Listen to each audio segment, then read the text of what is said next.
Fala, fãs de basquete do Brasil e do mundo inteiro! Sejam bem-vindos, esse é o Poste Baixo NBB.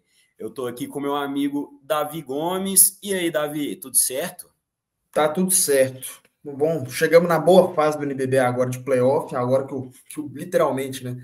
Os jogos começam a ficar mais pegados. Então, excelente fase para poder comentar.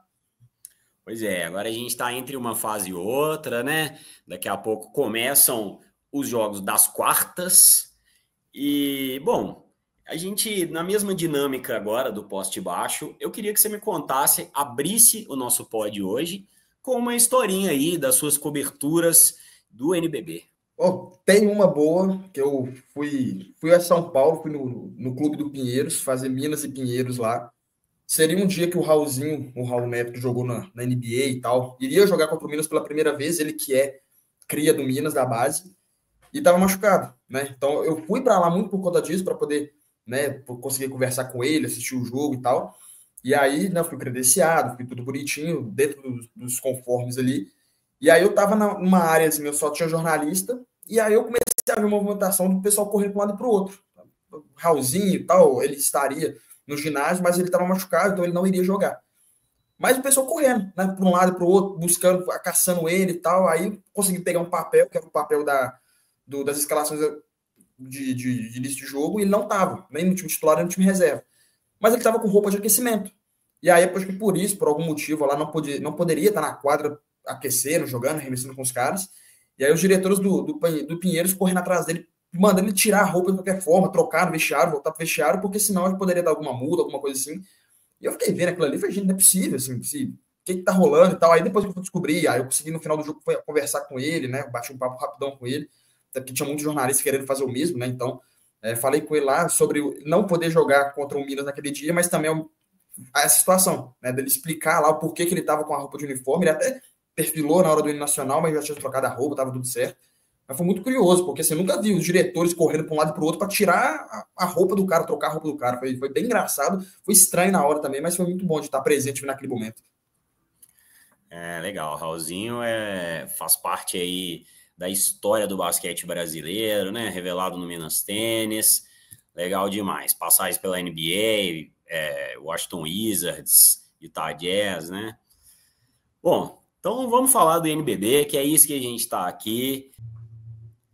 Sabe o que é isso aqui, Davi? Ah, Estou ofuscado pela virada do São Paulo em cima do Brasília. O que foi isso, Davi? Meu Deus velho, do céu. O São Paulo que a gente falou tanto, né? Perto de acabar com o projeto de basquete. E o Brasília, que foi o quarto lugar do NBB. Mas o São Paulo provou que não estava morto e que tinha muito brilho para nos ofuscar. sim. Virou, inclusive, o último jogo com o game winner. E aí, você viu, gostou? O que você tem para falar aí dessa série? Não dá para dizer que foi surpreendente para quem acompanhou os 4 jogos, né? Foi uma série de 3-1, assim, antes de começar a série. Talvez a gente falou que mesmo que o brasileiro era o favorito e tal, mas quando a bola começou a quicar, no caso, né? Foi assim, São Paulo foi muito superior na maior parte dos jogos, né? Ganhou com até certa vantagem assim do Brasília. Eu cheguei a comentar isso no outro programa, que eu achava que esse confronto ele tinha uma parada que era o time do Brasília, ele era muito novo ainda, não tinha essa carta de playoff, contra o time de São Paulo, que por mais que viesse numa fase muito ruim, né? Eu cheguei a comentar que o São Paulo acho que vinha de 17 derrotas seguidas, 15 derrotas seguidas, e foi voltar a ganhar só no final do campeonato. E o Brasília vinha de 7 derrotas seguidas, então assim, foi uma virada de chave para as duas equipes. E eu acreditava muito mais no poder individual do São Paulo, como que aconteceu, né? Curiosamente, foi feito no game winner do Fischer, que o São Paulo classificou, e o coletivo do Brasília meio que implodiu entre eles, assim, porque agora né, deve ter sido umas 8 ou 9 derrotas seguidas no total. Então, assim, é um pouco. Você vê a força do São Paulo, você vê a força dos jogadores que o São Paulo tem, por mais que o coletivo não estava vindo muito bem, mas as individualidades, com o próprio Fischer, que fez a bola da vitória, o próprio Bennett, os dois pivôs que são gigantescos, né, o Ansalone e o Faverani. Então, é um time assim, que bateu o playoff. Esses caras estão jogando há mais tempo. Estão com o coletivo. Por mais que o coletivo não funcione, mas as individualidades, e cada um se conhece, fez bastante diferença contra o time do Brasília, que bateu o quarto lugar, foi assim, quarto lugar, vamos dizer que no campeonato dos normais, né, porque se tirar Minas, Flamengo e Franca, o Brasília foi superior a todos os outros times, era esperado que eles passassem do São Paulo, mas talvez pela pressão, né, por chegar em playoff os jogadores pela primeira vez, talvez, pode ser tenha pesado um pouco. Então, volto a dizer assim, era surpreendente antes do início da série, mas com a bola em jogo, assim, o São Paulo foi bem superior, passou com certa vantagem, com créditos, e aí vem forte para as quartas de final agora, porque é um time que está acostumado, apesar, como volto a dizer, o coletivo não está funcionando bem, mas esses caras estão acostumados a ganhar. Então vai ser uma boa série contra o Bauru agora. É verdade. Nesse último jogo, né, o Brasília meio que começou na frente nos 2 primeiros quartos. Acho que deu aquela expectativa ali de que seriam melhores, né? E aí no terceiro quarto o Brasília deu aquela derretida, né? Já começou a deixar o São Paulo se aproximar muito e no quarto quarto a mesma coisa, com o game winner do Ricardo Fischer ali no final, muito emocionante, na casa do São Paulo, né? A torcida indo ao delírio ali, uma energia incrível de basquete, né? Com certeza, quem estava ali, a gente sempre fala isso aqui, todo programa, né? Se tem a oportunidade de ir num jogo de NBB, vá, porque é muito legal e se você tem um time que você torce e tem esse tipo de experiência, né? É muito incrível. Então, eu tenho certeza que a torcida do São Paulo que estava lá presente gostou muito. Espero que isso sirva como um incentivo aí para os dirigentes do São Paulo para continuar o projeto, né? Um time tradicional, vencedor aí de BCLA.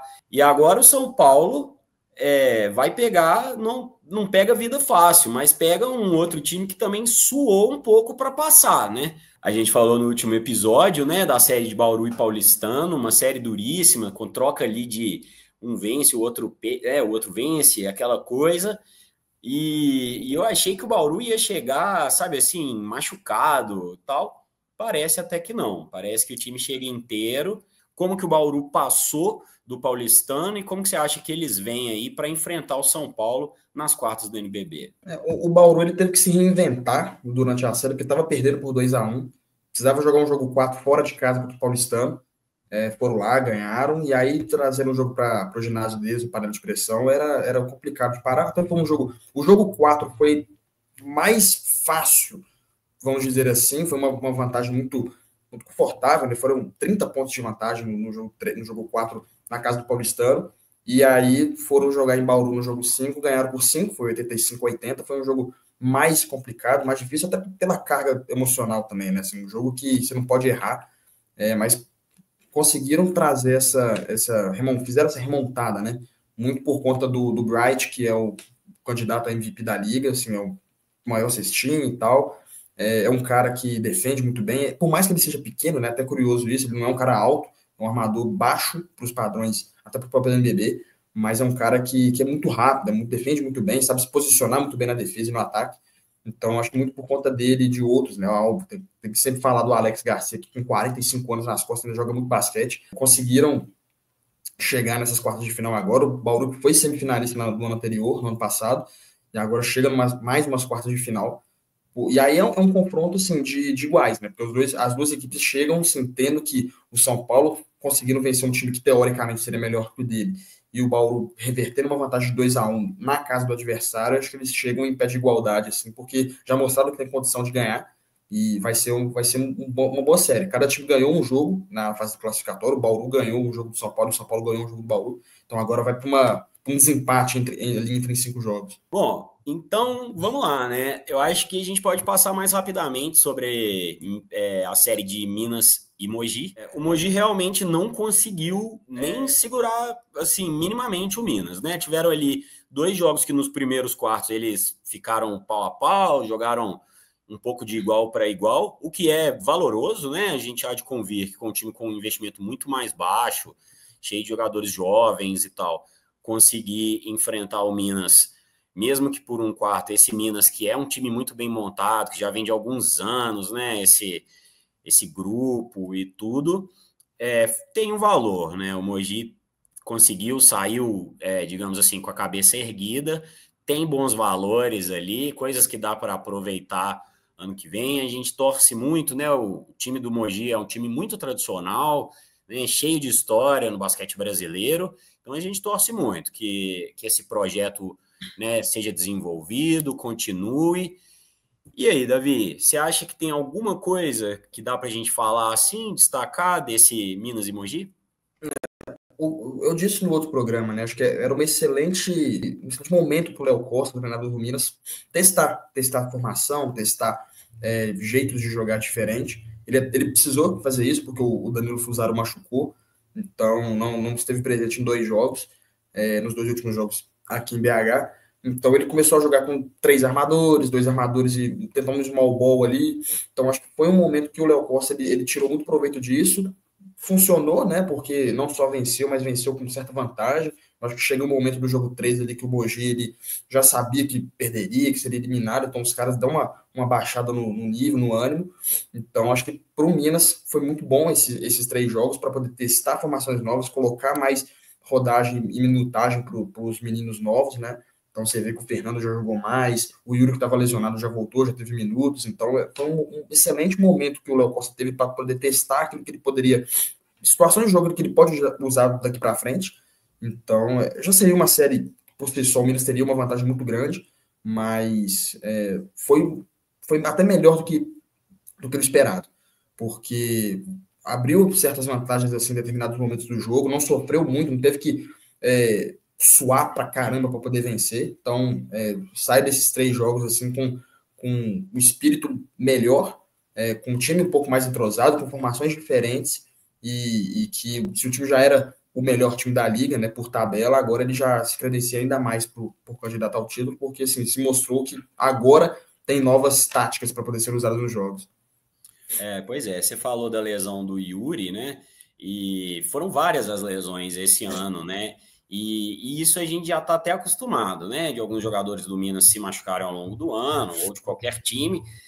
O que é legal da gente perceber é que realmente o Minas conseguiu ir bem, né? Mesmo com lesões assim, de jogadores importantes, né? Como o Franco Baralli, que é sem dúvida um dos melhores armadores da liga, e o Léo Costa conseguiu ir achando soluções, né? Você falou, depois que o Baralho voltou, teve esse small ball aí do lado do Scott, que também é muito interessante, time mais rápido, de passes rápidos, né? Um QI de basquete altíssimo. Teve também a questão, né? O Mineiro foi suspenso, então foi relembrar rapidão, o Mineiro foi suspenso, o Monteiro saiu no meio do campeonato, o Baralho machucou e logo em seguida o Scott machucou, então o Minas perdeu seus 2 armadores, o Yuri machucou, isso sim, em curtos períodos, né? Então o time do Minas ele virou meio que Frankenstein assim, na reta final, mas funcionava ainda, né? Então o Rodrigues, que é o armador brasileiro / uruguaio de 17 anos, entrou e foi muito bem, o Arengo, que começou a ser titular, foi muito bem. Então, assim, as lesões elas sempre vão atrapalhar, mas nesse caso do Minas, elas atrapalharam até certo ponto, porque o Léo Costa conseguiu alternativas ali para poder manter o time muito competitivo. É isso. Eu acho que o que parecia talvez um desastre, uma coisa muito negativa, talvez seja o próprio trunfo do Minas nesses playoffs, né? De ter essas várias opções testadas de uma forma assim obrigatória e que o time já se viu como vencedor nessas situações, né? Vai pegar aí times que invariavelmente venceu, né? O Minas conseguiu vencer mesmo com esse Frankenstein, né, no time que você falou. O Minas agora vai pegar o Vasco, começa o jogo no Rio de Janeiro.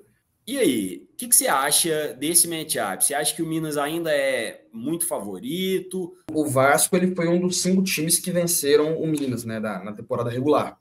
Então, conseguiu ali. Foi inclusive o jogo que o Mineiro foi suspenso, então teve esse não é um asterisco, mas que também não tira o mérito do Vasco. Eu acho que o time do Vasco ele já é excelente, ele voltou à liga no ano passado, se esperava um time, né, que fosse talvez brigar pela parte de baixo da tabela, eles já brigaram lá em cima, e esse ano eles melhoraram ainda. O treinador do Vasco, que é o Léo Figueiredo, é um cara que tem um QI de basquete imenso. Eu já tive a oportunidade de conversar com ele também, é um cara que explica muito bem as ideias que ele tem, ele sabe passar isso muito bem para os jogadores. É o treinador da seleção feminina, inclusive.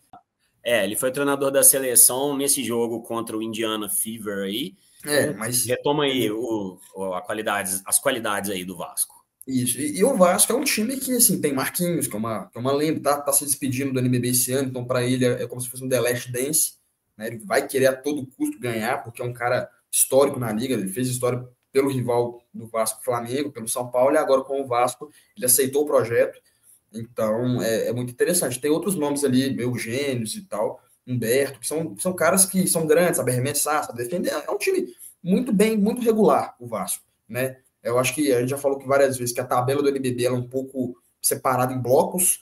Então, o Vasco está no bloco do intermediário ali, que ele poderia muito bem ser, ele foi o oitavo, se não me engano, ele poderia muito bem ser o quinto, mas ele poderia muito bem ser o 14º. Então, não é um time que tem essa disparidade com relação aos outros. Mas que é um time que, novamente, é sempre bom reforçar que ganhou do Minas. Então, se você ganhou do Minas, você tem alguma coisa muito boa.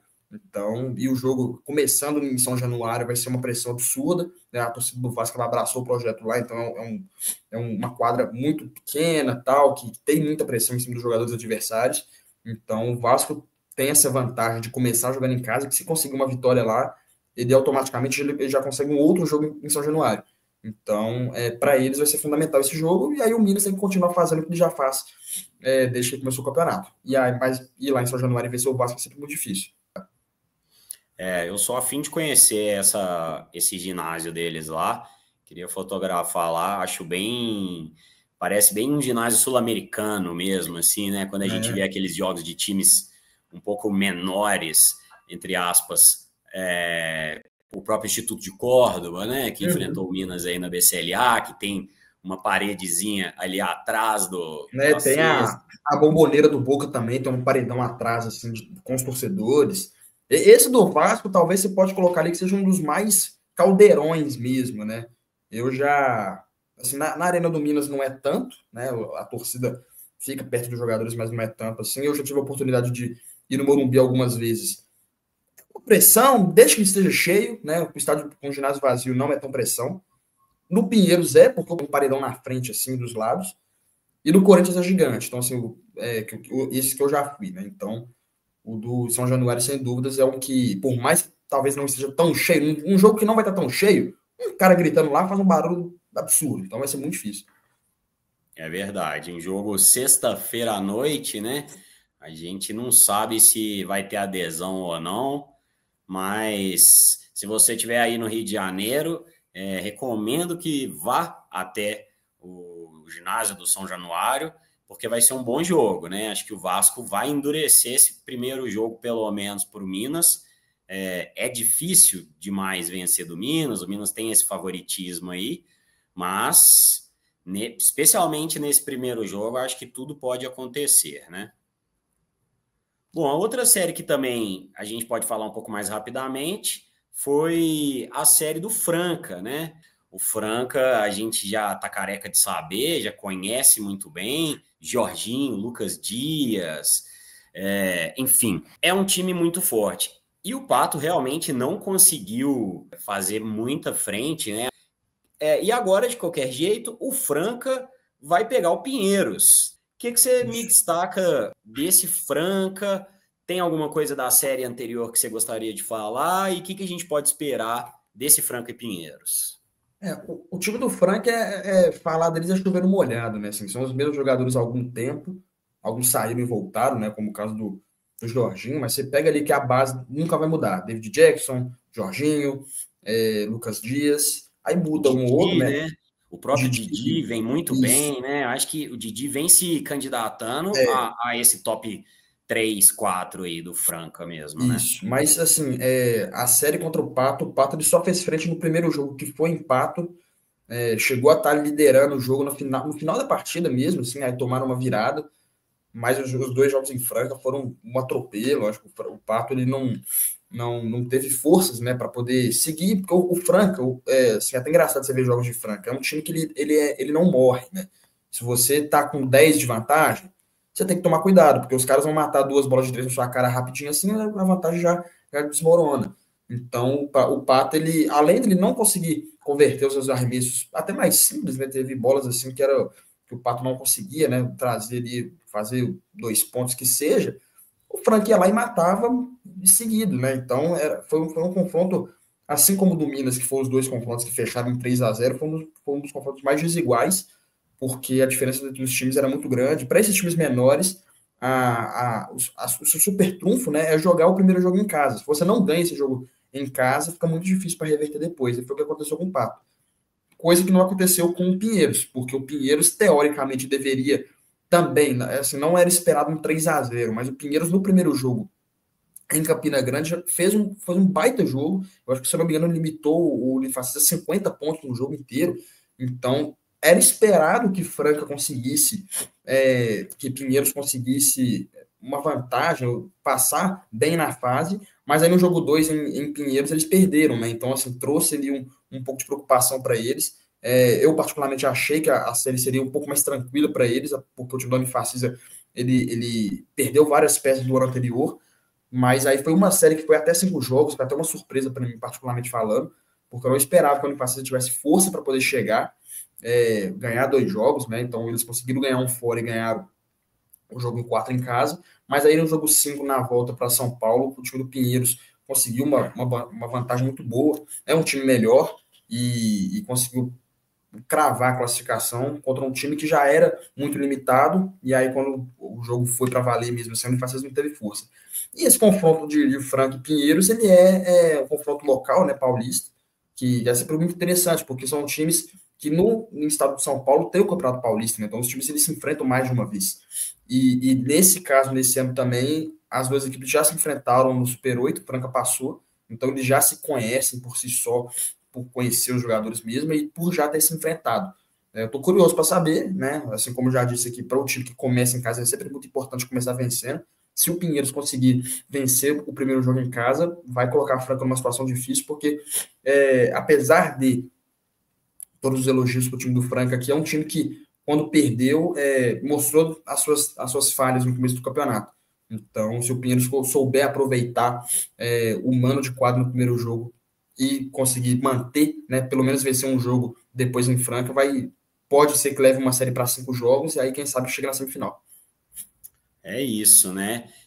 Nesse Pinheiros, a gente falou, né, que é um time que tem muitos valores jovens e tal, mas teve não uma surpresa, mas um jogador que foi muito acima, que foi o Sloan, né? Ele tá entre os maiores pontuadores, tá entre os maiores assistentes, né? O que mais que você destacaria para o Pinheiros? O que você acha que a torcida do Pinheiros poderia se apegar aí para conseguir sonhar com uma vitória sobre o Franca? O time do Pinheiros, né, como você já disse, é um time muito jovem, né? Então acho que esses caras eles têm muita vontade de vencer, obviamente, né? Mas estão com muita garra, porque o projeto do Pinheiros é muito legal. Você jogar no Pinheiros, você ter esse status é muito bacana para os jogadores. Tem o Reinan lá, que é um cara que, assim, daqui a uns anos, se ele não for, né, para NBA ou para alguma outra liga, é um cara que tem tudo para ser a cara do NBB, porque é jovem, é um cara que se identifica muito, ele é muito ativo nas redes sociais, então assim, ele tem muito contato com as pessoas que torcem e gostam dele. E aí, além do Sloan, que você já falou, que é um cara que foi, se eu não me engano, top 4, top 5 de pontuação na temporada inteira, você tem o Diallo, que é o pivô. Então, aí fora, né, o Reilan e o Sloan, o Diallo é um cara que eu vejo como um grande potencial de pontuação para o time do Franco, do Pinheiros, porque é um pivô 2,04 m, um cara grande, um cara que fez o game winner num jogo contra a Unifacisa, num jogo que o Pinheiros precisava demais ganhar. Então, eu acho que, assim, além do Reinan e do Sloan, o Diallo é um cara que eu vejo como um bom potencial de pontuação do time do Pinheiros, apesar dele não ser tão novo assim, né, já está com 23 anos, é um cara que um pivô de 2,04 m você não pode descartar de maneira alguma, né? Fez um game winner contra o Unifacisa num jogo que era muito complicado. O time perdeu o Raulzinho, né? Teve aquela questão toda que poderia ser um cara muito importante, ele seria talvez ele, o capitão da equipe. E além desses caras, tem o Vitor Galvani, que é um treinador muito novo, né? Então, assim, o projeto que ele vem traçando ao longo desses anos, ele é muito interessante também. Então, acho que tem tudo para ter, de um lado, Franca, com os jogadores mais experientes, com um treinador muito experiente, um projeto já bem estabelecido, contra um time do Pinheiros novo, mas que está com muita vontade de ganhar. Então acho que vai ser interessante. Sim. Esse time do Pinheiros é bem interessante mesmo, né? Talvez esse ano não consiga fazer grandes voos, mas se conseguir manter, né, esses valores aí para a próxima temporada, conseguir se reforçar ali um pouquinho, acho que esse time tem muito potencial, né? Enfim, são valores muito bons e o Reinan, né, tem aí muito ainda a crescer, o teto dele ainda está longe, então muito legal, né? Essa participação do Raul Neto foi legal, a gente que acompanhou mesmo à distância, você teve esse caso que você contou, que você teve lá com ele, é um cara legal, assim, da gente que acompanha basquete há muito tempo, de ver na Liga Brasileira aí, foi apesar de muito curta, foi legal essa experiência do Raulzinho no Pinheiros. Bom, e aí é isso, né? Agora a gente chega à série que acho que foi. O Flamengo encontrou muitas dificuldades, apesar de um primeiro jogo onde ele massacrou, né, o Caxias, está enfrentando com problemas de lesões, né? Eu sempre falo da importância do Juan nesse time do Flamengo, desde que ele chegou no meio da temporada, e o Juan está machucado, né? Então, o Flamengo não é o mesmo sem o Juan. Então, o que você acha aí, Davi, que a gente pode tirar, ou o que você acha que os adversários do Flamengo podem tirar dessa endurecida que o Caxias fez aí contra o time da Gávea? Nesse confronto específico, né, Flamengo e Corinthians, é o único confronto que os dois times se enfrentaram e que um time ganhou os dois jogos, e não foi o Flamengo. O Corinthians venceu os dois jogos do Flamengo, no Rio e em São Paulo. Então, acho que esse fator, por mais que o resultado não vai entrar em quadra, animicamente pode fazer diferença para o Corinthians. Né? Fala, gente, a gente já sabe ali mais ou menos, apesar da troca de treinadores do Flamengo, né? Não foi o mesmo treinador que perdeu os dois jogos. O Corinthians não era o favorito contra o União Corinthians. E conseguiram passar, né, bem até. E pega um Flamengo que já perdeu um jogo contra Caxias. Então, assim, eu acho que eles entram como um underdog, o Corinthians, mas é um underdog que ele não é aquele que você cachorro morto, que se ele ganhar uma baita surpresa. Eu acredito que não. O Flamengo, apesar da perda do Juan, ele tem outras maneiras de jogar com o Taja Gabisa, que foi quem chegou para ser o titular do time, aí o Juan chegou depois. É uma perda bem grande, mas que eu acho que o Corinthians ele entra para essa série mais motivado do que o Flamengo, por ter se classificado num momento que ele não era o favorito e por já ter vencido dois jogos do Flamengo na temporada. O Flamengo ele vem com a base dele já bem estruturada há alguns anos, com os jogadores jogando há algum tempo. Acho que o Flamengo ele vai ser favorito contra, nessa temporada tirando Minas e Franca, né, que é em pé de igualdade, mas ele entra em qualquer série tirando esses dois times já com favoritismo. Então ele só tem que comprovar.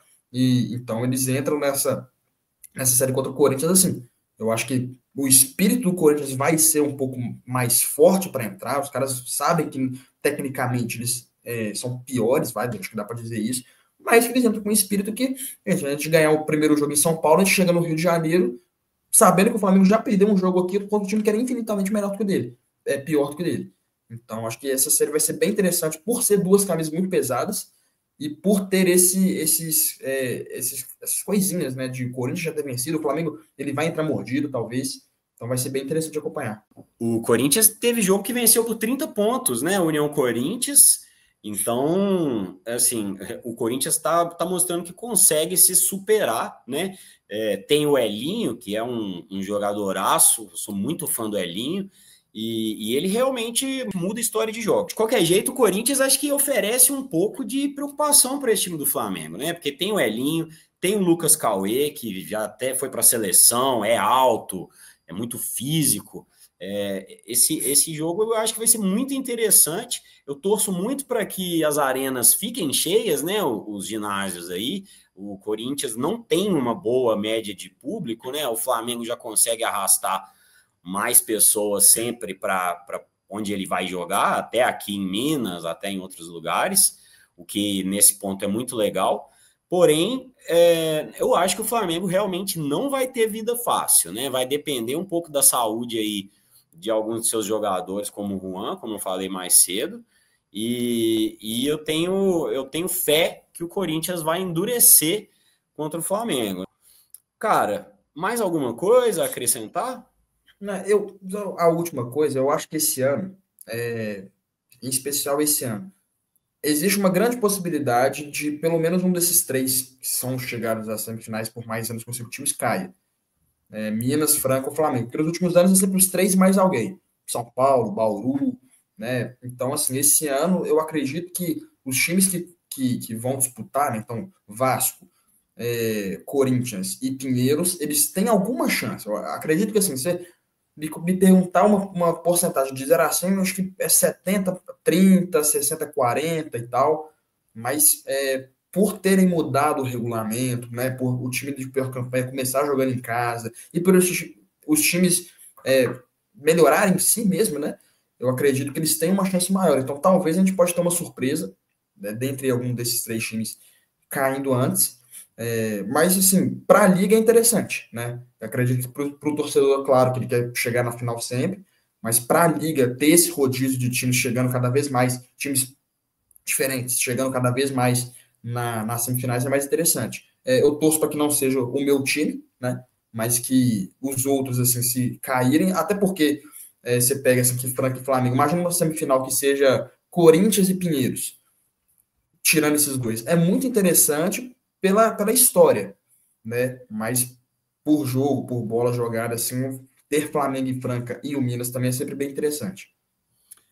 Esse campeonato, ele tá, pelo menos agora nos playoffs, ele tá mostrando um certo equilíbrio, né, Davi? Você acha que esse é um dos mais equilibrados em termos gerais? Não tô nem falando do top 4, não. Em termos gerais, esse é um dos mais equilibrados NBBs, pelo menos dos últimos anos aí? O que você acha? Eu acho que, assim, o que ajuda bastante é a divulgação, né? Ter o NBB sendo divulgado, bem divulgado, né, na verdade, porque já era, mas agora sendo bem feito essa divulgação, atrai mais pessoas, atrai mais patrocínio. Então, acho que essa questão de fora da quadra, ela ajuda nesse equilíbrio, porque vai ser sempre os times com mais tradição, com mais camisa, que vão ter os melhores jogadores. Isso é em qualquer lugar do mundo. Em qualquer campeonato do mundo vai ser isso. Mas os de baixo, tendo essa oportunidade de poder crescer, né, ter levantar o astral da equipe, de um ano, igual o Brasil, que foi o último no ano passado e virou o quarto esse ano, né, um Corinthians que deu um salto também, ter essa diferença de um ano para o outro, acho que a cada ano vai tendo a disparidade vai diminuindo. Então, acredito que sim, esse campeonato é mais equilibrado que os outros, e o do ano que vem vai ser mais equilibrado que esse ano. Tomara, né? E realmente esse negócio do time de pior campanha começar jogando foi bem interessante, né? Essa foi uma mudança que agitou um pouco a liga, você não acha? Bom, é isso. Começam os jogos na sexta-feira, dia 9 de maio, né? E aí está imperdível esse momento do NBB. Acompanhe, tem muito jogo que vai passar na Sport TV, na ESPN, vários no YouTube, né? O YouTube continua transmitindo muitos dos jogos. Então não deixe de acompanhar, não.